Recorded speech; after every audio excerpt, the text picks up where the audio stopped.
Bienvenida familia, vamos a continuar nuestro estudio de Segunda de Corintios. Antes, unos avisitos. Próximo domingo nuevamente estamos acá, ya, con niños incluidos. Y el mes de febrero el colegio cierra por un tema de mantención. Entonces, el mes de febrero, bueno, el primer domingo de febrero vamos a tener nuevamente un domingo de coinonía, ¿ya?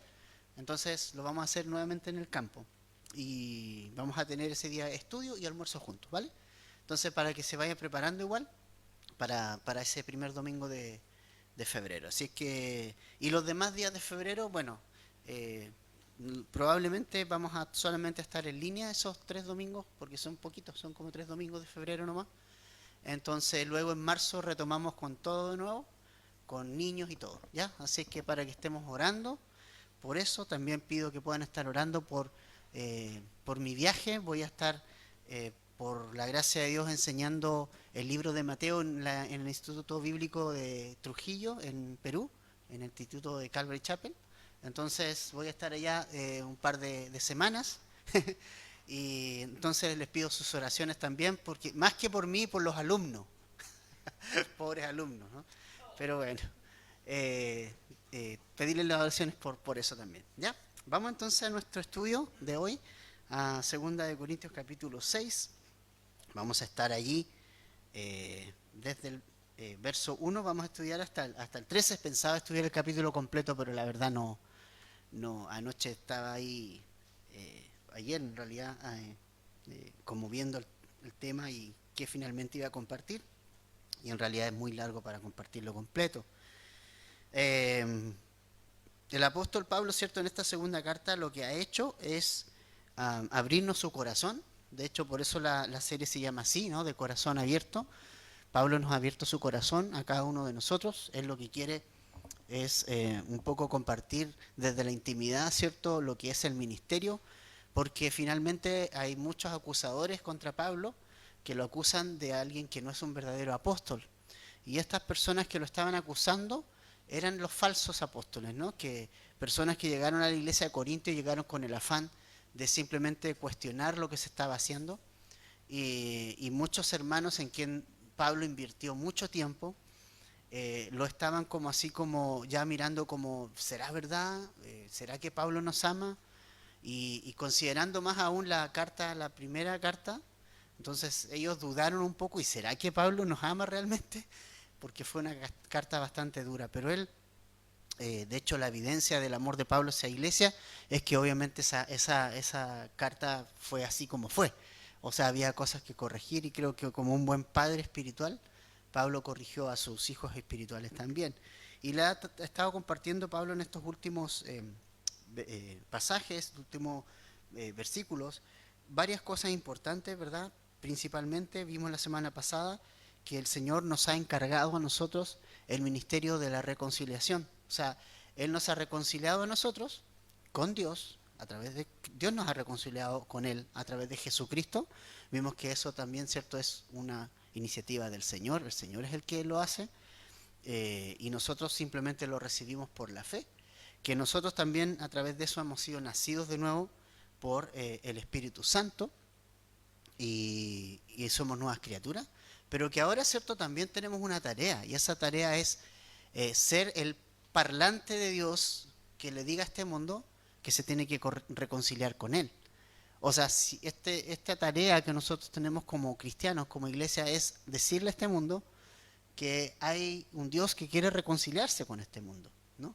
Y a veces como que perdemos un poco el foco, como que un poco nos desenfocamos de lo que tenemos que hacer. Y es como que se nos olvida que este es un mundo caído, que todo lo que vemos en este mundo es resultado de un mundo caído, y que este mundo caído, la única manera de enmendar el rumbo de una vida es obviamente entendiendo que Dios le ama y viniendo a Jesucristo. Y entonces nosotros tenemos ese mensaje.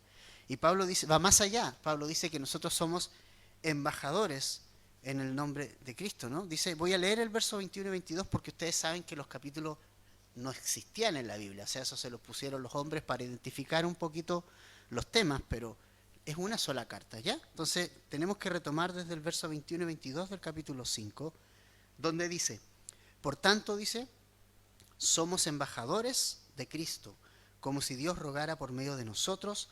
En nombre de Cristo les rogamos, reconcíliense con Dios. Al que no conoció pecado, lo hizo pecado por nosotros, para que fuésemos hechos justicia de Dios en él. O sea, Pablo dice, mira, somos embajadores y este es el mensaje, ¿no? El mensaje es, nosotros nos reconciliamos con Dios porque creímos en Jesucristo, entonces el mensaje es, ahora ustedes reconcílense, igual, hagan lo mismo. Y el verso 1 del capítulo 6 dice, y como colaboradores con Él, también les exhortamos a no recibir en vano la gracia de Dios, ¿no? Interesante, ¿no? Pues Él dice, en el tiempo propicio te escuché y en el día de salvación te socorrí, pero ahora es el tiempo propicio, ahora es el día de salvación. Entonces, me emociona un poco ver ya la primera palabra que Pablo nos menciona acá, porque dice que como colaboradores con Dios. O sea, emociona porque en el fondo tú dices Dios, o sea, imagínate el que creó todas las cosas. Dios no tiene necesidad de nosotros, ¿ok? O sea, eso es una cosa teológicamente importante. Y es importante que sepamos eso. Que Dios es consecuente consigo mismo, pero que también Dios, nadie le tiene que decir lo que tiene que hacer, porque Él es Dios y lo que Él hace, Él lo hace sin consultar con nadie. Dios no necesita del ser humano, o sea, si el ser humano no existe, Dios sigue siendo Dios. No hay ningún problema con eso, ¿ok? Pero lo que a mí me emociona y me llama mucho la atención es que como somos nosotros, como le respondió el hombre a Él, primero lo quiera redimir, ¿no? Eso es lo primero. O sea, que Él haya hecho todo para que el hombre simplemente venga por fe a Cristo. O sea, aquí no hay nada que yo haya hecho para eso. Dice la Escritura que no hay ninguna persona en el mundo que buscó a Dios, ¿cierto? ¿Se acuerdan? Isaías. Dice, no hay quien busque a Dios, no hay quien entienda, Isaías 53. Todos nosotros nos descarriamos como ovejas, cada cual se apartó por su propio camino. O sea, nadie en el mundo ha buscado a Dios. O sea, pero Dios sí nos buscó a nosotros. Y Él hizo todo. Y Él envió a Jesucristo y Jesucristo fue obediente y Jesucristo puso su vida por nosotros. Ahora la parte nuestra es simplemente creer. O sea, me llama la atención, ¿no? Un Dios como Dios haya hecho para todo para que nosotros pudiésemos relacionarnos con Él. Pero en segundo lugar, me llama mucho la atención y me emociona mucho que Dios quiera que le colaboremos. O sea, ¿me entiende? Pablo dice ahora como colaboradores de Él. Pablo se siente alguien colaborador de Dios, pero no porque Pablo sea mucho, porque él diga, no, yo soy bacán, entonces, no, sino se siente alguien amado por Dios, salvado por Dios, y y él ve que el Señor lo ha llamado para colaborar, y me emociona eso, que Dios nos quiera hacer sus colaboradores, sus cooperadores en este mundo para llevar el mensaje de Jesucristo, para poder tener un lugar dentro del cuerpo de Cristo y trabajar para el Señor. O sea, imagínate, eso es un gran privilegio. O sea, nosotros tenemos el gran privilegio de trabajar junto a Jesús. O sea, no sé si lo has pensado de esa forma. O sea, Dios me ha llamado para ser salvo en primer lugar, pero en segundo lugar me ha llamado también para colaborar en esto. Y no porque Dios no pueda hacer todo, ¿me entiende? Sino que ha querido hacernos partícipe de esto. O sea, pensaba un poco en como papá, nosotros que somos papá y tenemos hijos, por ejemplo, nosotros los varones, y hacemos una tarea, por ejemplo, más fuerte, ¿no?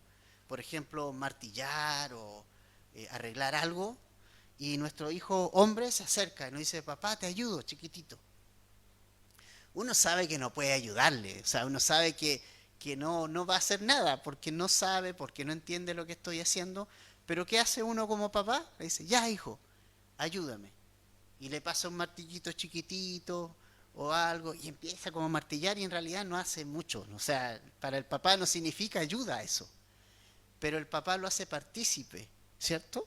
De una actividad tan importante que lo hace como, wow, estoy ayudando al papá. Imaginaba, o por ejemplo en el caso de la mamá, cuando su hija pequeña dice, ya, ayúdame a cocinar. No, no le ayuda a cocinar, o sea, claro, puede echarle una cosita por ahí, deja la escoba en la cocina, la integra, ¿cierto? Pero sabe que ella no va a hacer la comida, o sea, sabe que el que hizo la comida finalmente fue la madre. Entonces, en eso pensaba cuando leía esto, que somos colaboradores de Dios. Es como Dios nos da el privilegio de tomar el martillito, de poder golpear un poquito y ser partícipes de una obra que está haciendo Él. ¿Ok? O sea, es Dios el que está haciendo la obra en esta iglesia, es Él el que está haciendo la obra en las personas, pero nosotros somos colaboradores de Él. La verdad es que nos disponemos nomás y es emocionante ver lo que Dios hace y ponernos a disposición del Señor.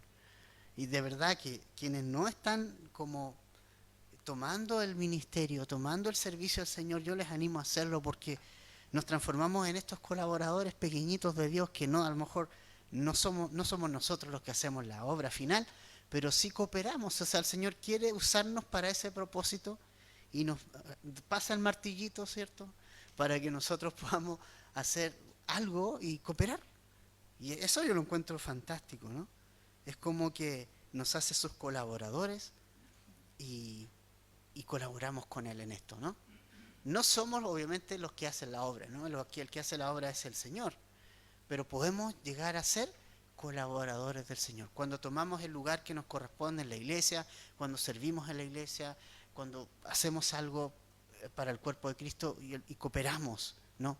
Para esta tarea de edificar la iglesia, obviamente es muy, muy interesante lo que Pablo nos dice acá, es que Pablo se siente y puede percibir que él es un colaborador de Dios, que está trabajando para el Señor y sabe que no ha sido él, ¿no? O sea, ha sido, la verdad, porque es la gracia la que trabaja en él. Y eso es lo que nos dice el verso 1 después, dice, por eso dice, como soy colaboradores, como somos colaboradores de Dios, yo simplemente les puedo exhortar. O sea, esto me gusta, ¿no? Es una exhortación, es un consejo. No es una imposición, pero sí es una exhortación. Yo les puedo exhortar a que no reciban en vano la gracia de Dios. Esto es tremendamente importante.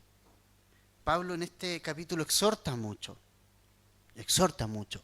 Y una de las primeras exhortaciones es que no recibamos en vano la gracia de Dios. ¿Y qué significa esto? Porque es importante conocer esto. Dios derramó su gracia sobre la iglesia de Corintios, ¿cierto?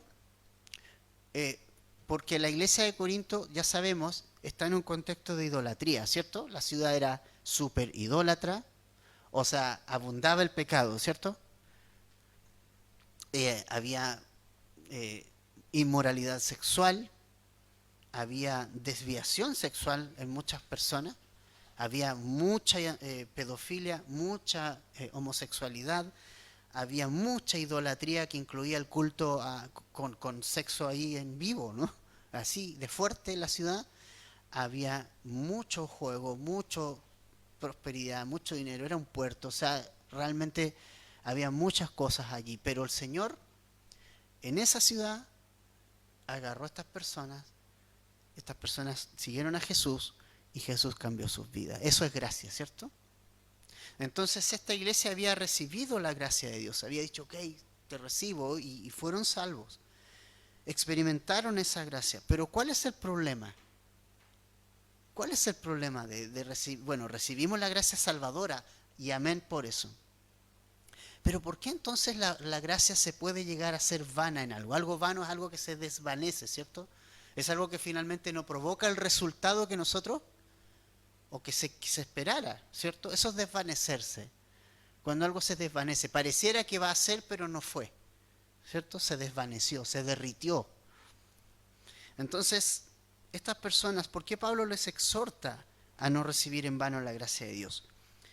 Porque ellos con sus actitudes, muchas actitudes, estaban impidiendo que la gracia de Dios obrara en ellos. No solo los salvara, sino que esa gracia fuera derramada y les llevara a vivir una vida en el Señor, colaborando con Él. O sea, muchos tenían la gracia salvadora, pero rechazaron la gracia transformadora, la que seguía obrando en la vida de cada uno de ellos, la que sigue obrando en nosotros hoy. Nosotros siempre aquí en la iglesia, aquí en Calvary Chapel, hemos dicho esto. Tenemos incluso un distintivo que se llama gracia sobre gracia, ¿cierto? ¿Se acuerdan? Gracia sobre gracia. ¿Qué significa eso? Que yo no solamente necesito la gracia el primer día que yo vine a Cristo y le entregué mi vida. O sea, yo debo de permanecer en gracia, permanecer en la gracia de Dios. En la iglesia de Hechos, en Hechos 13:43, Pablo y Bernabé le decían a las personas que se habían convertido, a los judíos y las personas allí convertidas a Cristo, les dijeron, oye, ustedes perseveren en la gracia de Dios. No se olviden de perseverar en la gracia de Dios. Entonces, ¿qué es perseverar en la gracia de Dios? Mantenerme claro en una cosa. No es mi obra, no soy yo, es Cristo el que hace la obra. Eso es mantenerse en la gracia de Dios. O sea, el día en que yo digo, no sabes qué, si en realidad yo me merezco la salvación, yo soy una buena persona y empiezo a vivir una vida religiosa, no, es porque yo voy a la iglesia acá, ahora me va bien, entonces como que descanso en obras mías, estoy haciendo vana el trabajo de Cristo en mi vida. El trabajo de la gracia de Cristo en mi vida se hace vano cuando yo le pongo carne, cuando le pongo mi ñeque, cuando le pongo mis cualidades y no dejo que sea Dios el que obre en mi vida, ¿no? Entonces, es necesario perseverar en la gracia de Dios. No necesito la gracia de Dios solo el día de la salvación. La necesito hoy, la necesitaré mañana, la necesitaré siempre. Necesito perseverar en la gracia de Dios.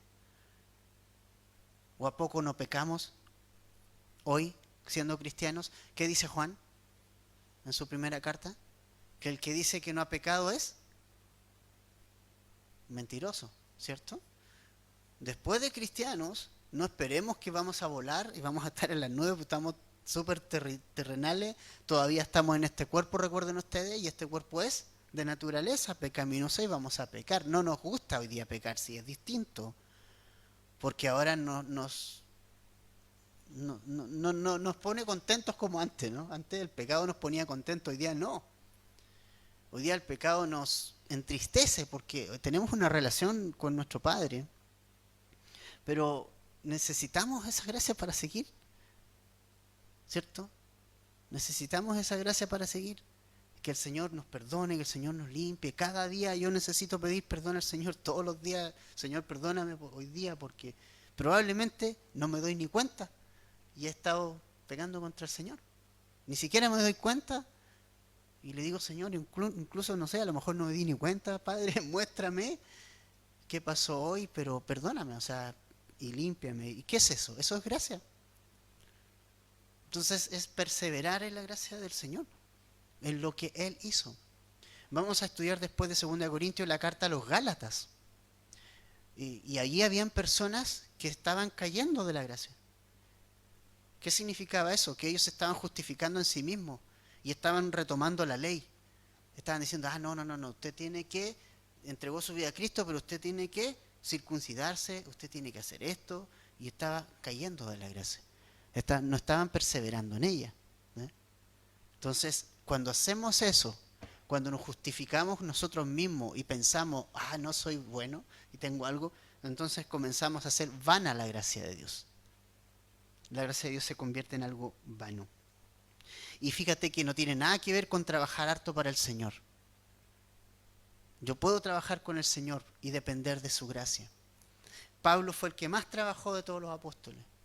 Pero mira lo que dijo él en 1 Corintios 15:10. No sé si se recuerdan. 1 Corintios 15:10, Pablo dijo lo siguiente. Mira, búsquenlo por un momento. Es porque un librito atrás nomás. 1 Corintios 15:10. Nos dice así, dice. Vamos al verso 9 y 10, ¿ya?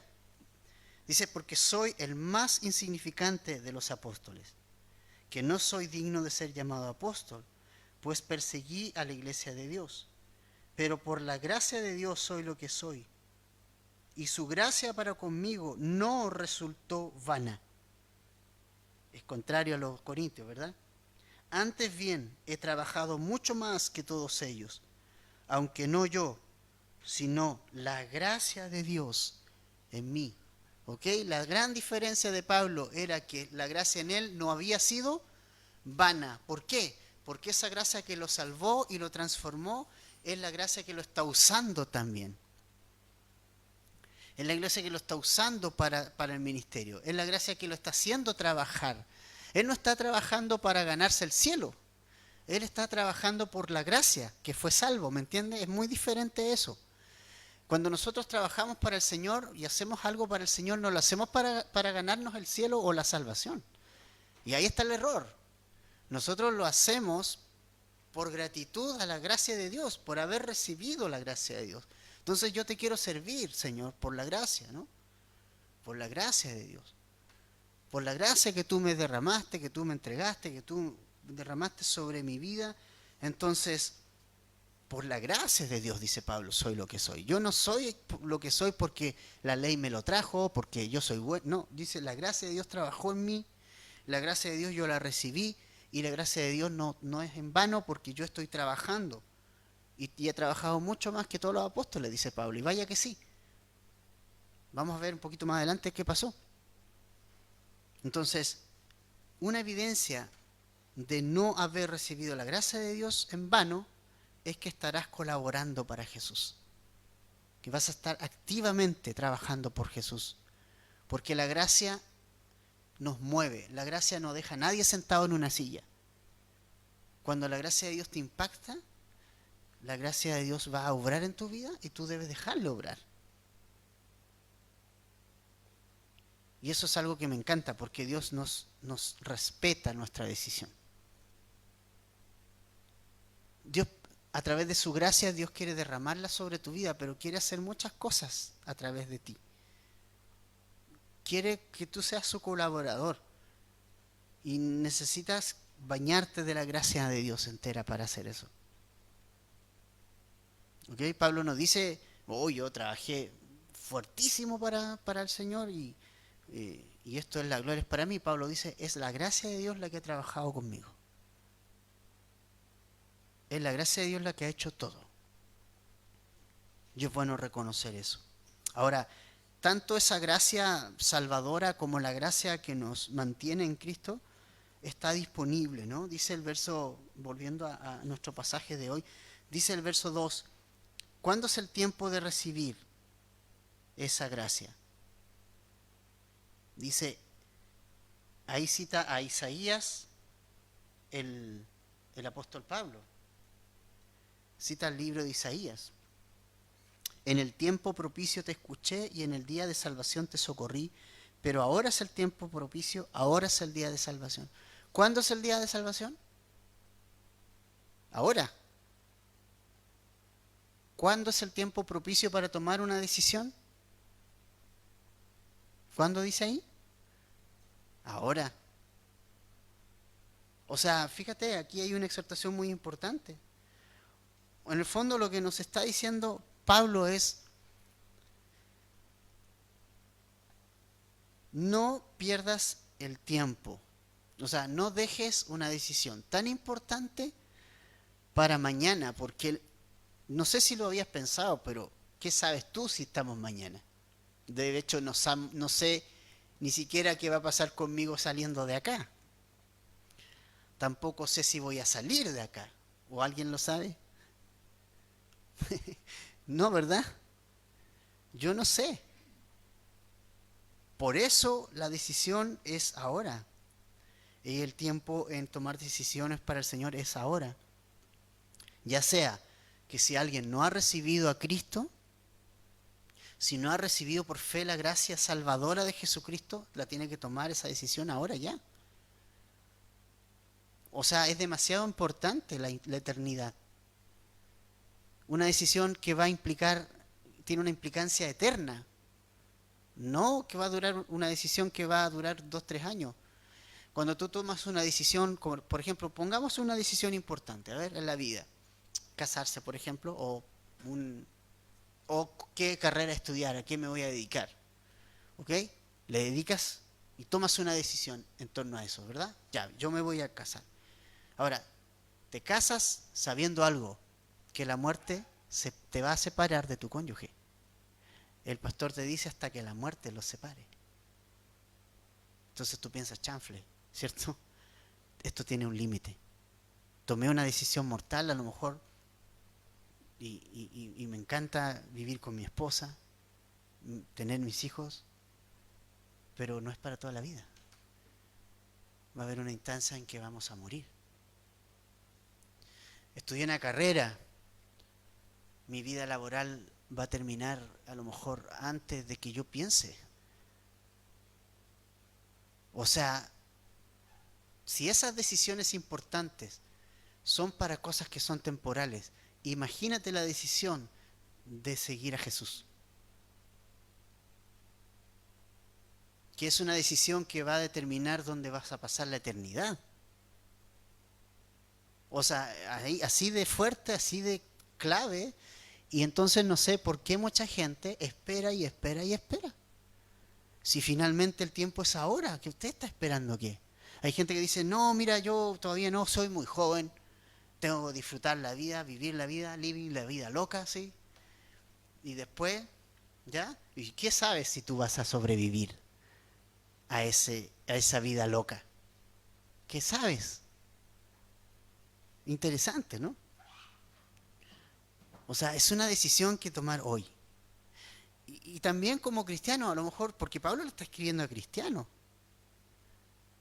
Porque tal vez muchos corintios estaban así como, ay, no sé si escuchar a Pablo o no. No sé si oírlo a él o no. No sé si realmente dar el paso y servir al Señor o no. Y Pablo le está diciendo, oye, no reciban la gracia de Dios en vano, recíbanla ya. Y tomen la decisión de seguir al Señor ya y de servirle ya. ¿Ok? Eso también es un tema importante. A lo mejor no, le voy a servir cuando tenga más tiempo. Nunca vas a tener tiempo. Tienes que hacértelo.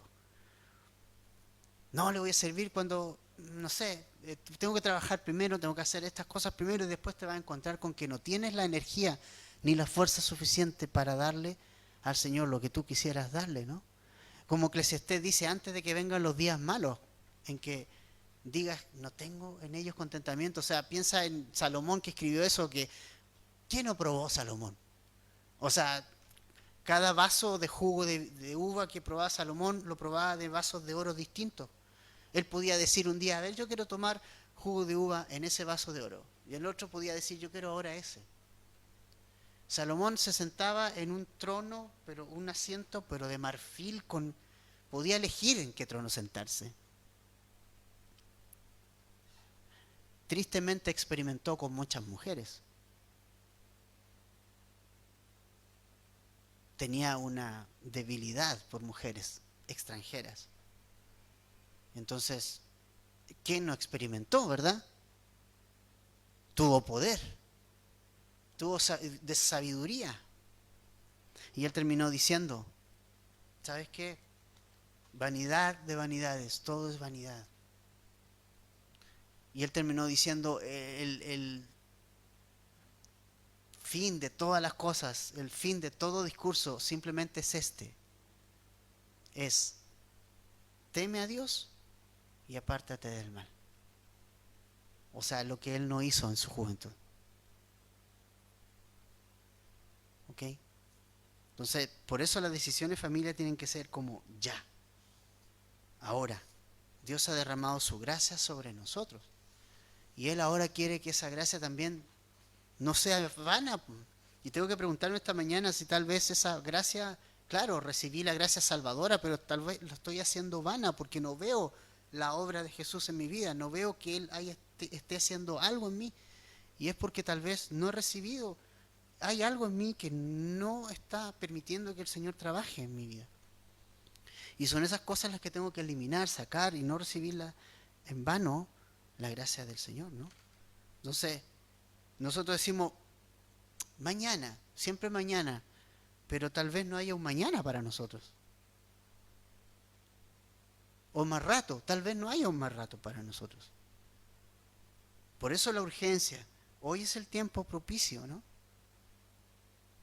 Entonces, a veces alguien se pregunta, a ver, ¿cuál será el tiempo propicio para venir al Señor?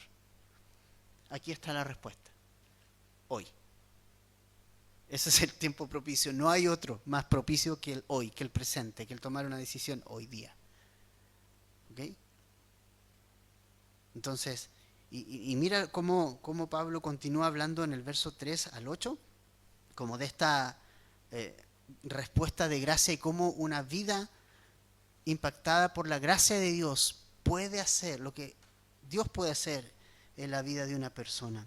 Dice, no dando nosotros en nada motivo de tropiezo para que el ministerio no sea desacreditado, pues en todo nos recomendamos a nosotros mismos como ministros de Dios, en mucha perseverancia, en aflicciones, en privaciones, en angustias, en azotes, en cárceles, en tumultos, en trabajos, en desvelos, en ayunos, en pureza, en conocimiento, con paciencia, con bondad, en el Espíritu Santo, con amor sincero, en la palabra de verdad, en el poder de Dios, por armas de justicia para la derecha y para la izquierda, en honra y deshonra, en mala fama y en buena fama, como impostores, pero veraces.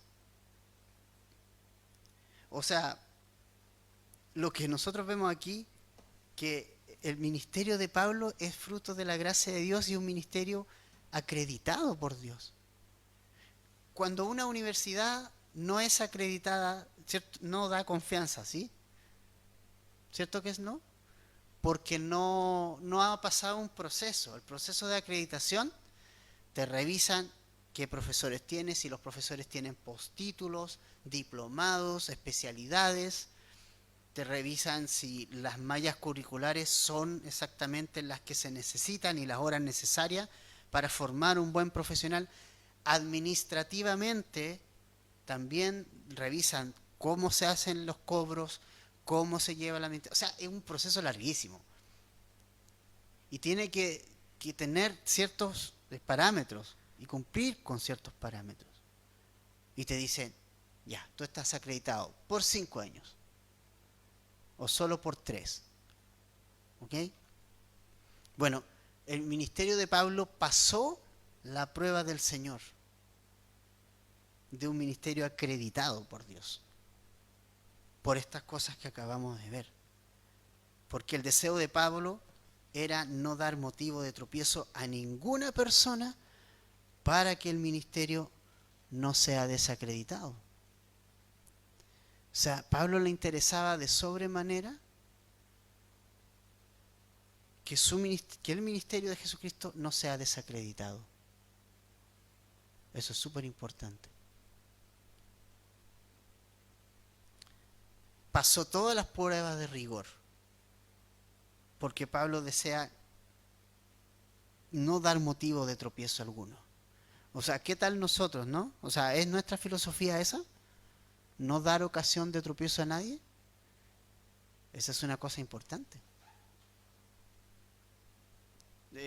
Muchos cristianos caen por otros cristianos. Y nosotros tenemos que ver bien ese punto, ¿no? Pablo es un ministerio totalmente aprobado y totalmente acreditado porque él vio su vida y puso como premisa no ser tropiezo a nadie. De hecho, llegó a Corinto, se puso a trabajar. ¿Recuerdan ustedes? Dijo, yo tengo el derecho, ¿se acuerdan? En 1 Corintios 9 él dijo todo eso. Yo tengo el derecho de tener una esposa, tengo derecho de recibir ofrendas, tengo derecho de un montón de cosas. Pero lo que no tengo, pero lo que tengo es derechos, los derechos que tengo yo los he dejado a un lado, para que no ser gravoso ni tropiezo a ustedes, Corintios. Y yo llegué a Corintios, sí, y me puse a trabajar, dijo él, ¿no?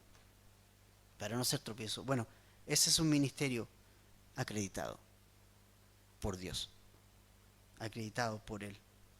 ¿Ok? Entonces, en la mente y en el corazón de Pablo había una filosofía: no hacer nada que causara tropiezo a Jesucristo y a su iglesia. Y esa es la filosofía que nosotros, si viviéramos con esa filosofía, cambiaría muchas cosas. Esa filosofía de vida, ¿no? Es no hacer nada para causar tropiezo. A pesar de que Pablo sufrió muchas cosas, o sea, aquí estamos. Tenemos una serie de cosas y contrastes que están en estos versículos que nos muestran a, a Pablo. O sea, hay cosas que son más bien de persecuciones físicas. Por ejemplo, dice perseverancia, aflicciones, privaciones, o sea, privaciones de libertad. Él también se privó de muchas cosas. Él ha dicho angustias. O sea, imagínate Pablo diciendo yo también he pasado angustias, ¿no?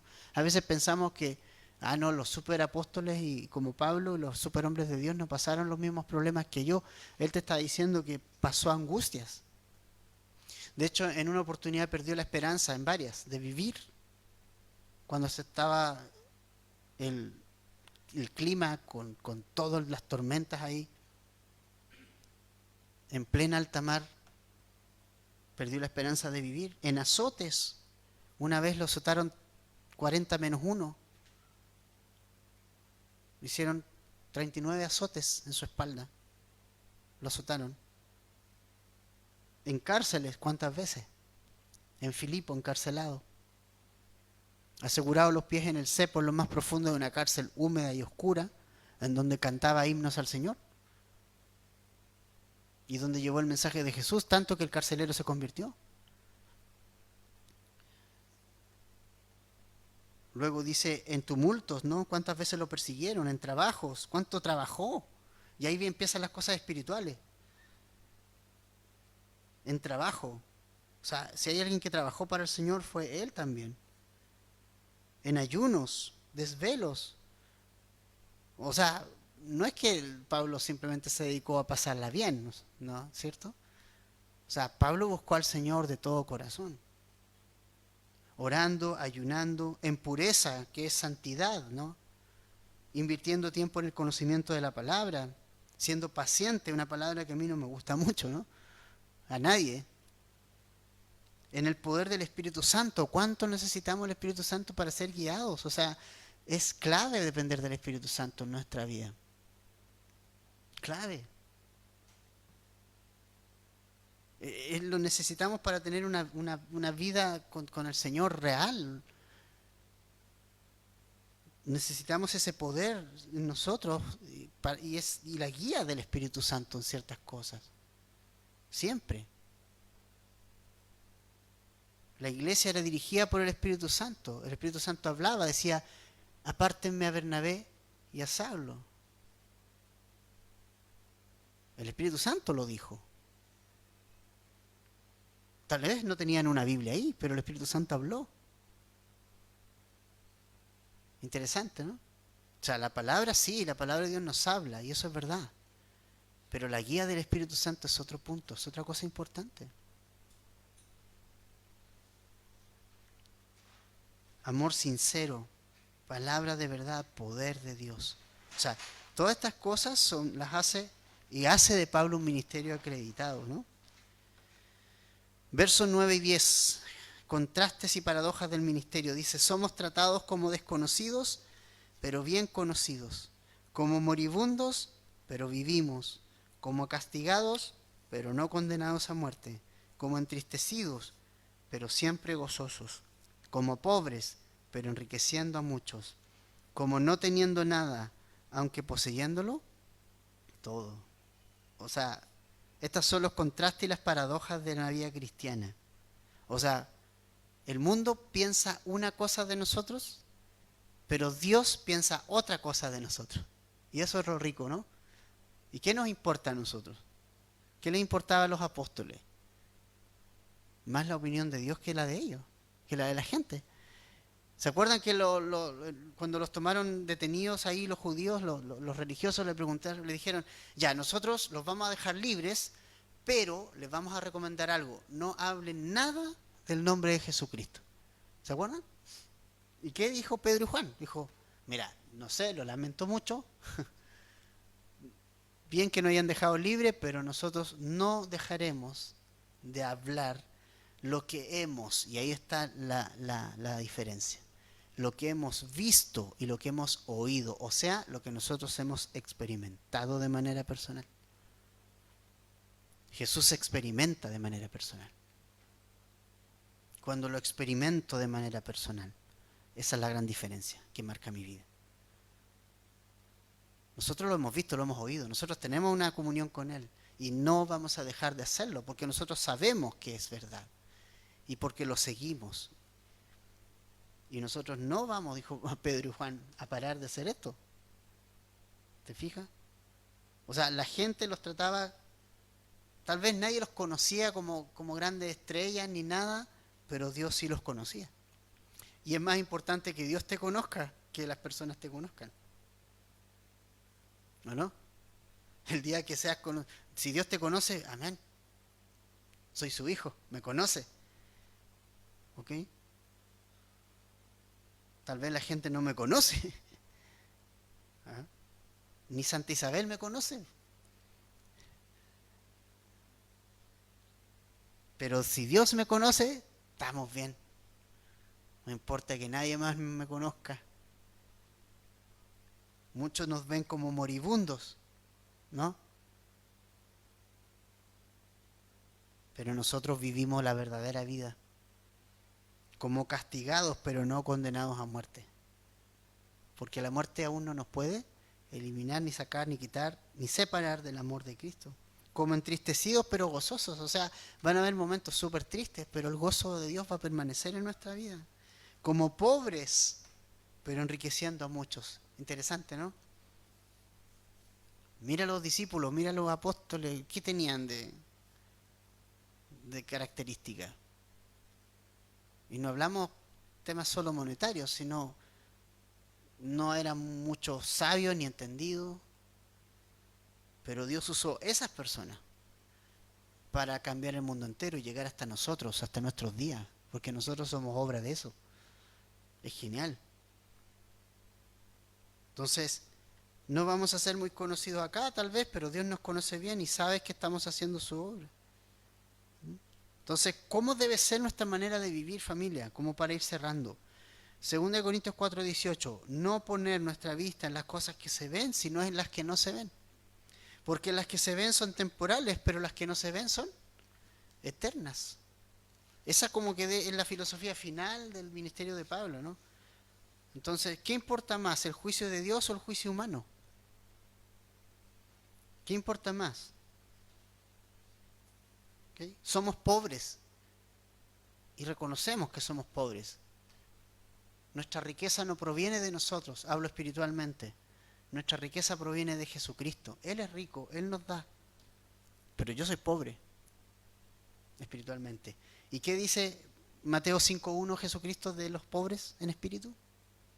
¿Qué dice de ellos? Bienaventurados los pobres en espíritu, porque de ellos es el reino de los cielos. Así que si nosotros decimos, no tengo nada, mi corazón no tiene nada, está bien. Dios quiere llenar ese corazón. Su gracia quiere llenar ese corazón. Entonces, entristecido, pero también con gozo. Me gusta eso también, ¿no? Verso 11-13 finalizamos. Dice, nuestra boca, oh Corintios, les ha hablado con toda franqueza. Nuestro corazón se ha abierto de par en par. Ustedes no están limitados por nosotros, sino que están limitados por sus sentimientos. Ahora bien, en igual reciprocidad, les hablo como niños. Ustedes también abran de par en par su corazón. Mira qué lindo cómo termina Pablo aquí esta parte. Pablo dice, yo les he abierto mi corazón. Yo les he contado todo lo que es el ministerio, les he contado todo de mí. Ahora yo quiero que ustedes sean sinceros y vean que yo soy un padre espiritual que desea lo mejor para ustedes. Véanlo. Porque habían algunos corintios que con la primera carta y con la influencia de muchos falsos empezaron, ¿le creo a Pablo o no? A ver qué onda. Y Pablo dice, ven, pues acércate, convérsame, sé sincero, sé honesto. Yo te abrí mi corazón, ahora quiero que tú abras tu corazón. Quiero una relación con ustedes, quiero ser recíproco, quiero que ustedes me entiendan y quiero yo entenderlos también a ustedes. Aclaremos el punto, ¿no? Entonces es como un desafío de un papá a un hijo, que el hijo está como medio amurrado porque en realidad fue como un poquito disciplinado, entonces el hijo está como medio amurrado. Como cuando se pone uno, ¿no? Cuando los papás lo disciplinan así como amurrado. Pero el papá espiritual, Pablo, le dice, hijo, ven, o sea, yo te abrí mi corazón, yo te mostré cuáles son, cómo es mi ministerio y por qué hago yo las cosas y lo que Dios hace en mí. Ahora yo quiero que tú vengas y abre tu corazón para que podamos trabajar juntos, ¿cierto? Para que podamos trabajar unidos. Son palabras de amor. O sea, este es un corazón de Pablo que se abre y se abre porque ama a los corintios y porque les dice que también él quiere que abran su corazón con él. Él no quiere una relación lejana con la iglesia, fe. Esto me encanta de Pablo porque nos está mostrando que Pablo quiere tener una relación cercana con la gente. No le está diciendo me importa, me da lo mismo. No está diciendo yo quiero conocerlos a ustedes. Que sus corazones puedan ser abiertos conmigo también. Yo quiero también hablar con ustedes, quiero escucharlos. Yo los estoy hablando, pero yo también quiero escucharlos. Entonces es muy interesante lo que Pablo está haciendo en estos libros, en esta carta maravillosa que nos hable el living de su casa, su intimidad, su corazón. Y creo que nos quedamos esta mañana con algo importante, con las decisiones que tenemos que tomar respecto a la gracia de Dios. Si no la hemos recibido, si nosotros no hemos recibido la gracia de Dios, si nosotros no hemos recibido la gracia de Dios salvadora, o sea, si no le hemos entregado nuestra vida a Jesús, entonces es el tiempo de hacerlo hoy. Alguien en casa a lo mejor, alguien que está escuchando en línea, no sé, que tiene que tomar una decisión, el tiempo es hoy, no esperes mañana, ahora hay que tomar una decisión. Pero lo segundo, también algo importante, es que si tomaste la decisión, si pudiste un día decirle a Jesús que entra a tu corazón, pero sientes que tal vez esa gracia de Dios no se ha derramado en ti, o sea, ves que está siendo vana un poquito, no ves como su fruto, algo está pasando. Y creo que también es importante que tomes una decisión hoy día, ¿no? A que puedas permitir al Señor trabajar en tu corazón. A dejar tu zona de confort, si es la zona de confort la que te está permitiendo estar así como decimos un buen chileno, achunchado, ¿no? Así como espiritualmente, sedentario espiritualmente. Cuando estoy sedentario espiritualmente, la gracia de Dios se hace vana. Y la manera de que no sea más así es dejando el sedentarismo espiritual y creciendo en el Señor. Y yo te animo a tomar esa decisión también. ¿Ok? Vamos a orar, ¿ya? Padre, gracias por esta mañana.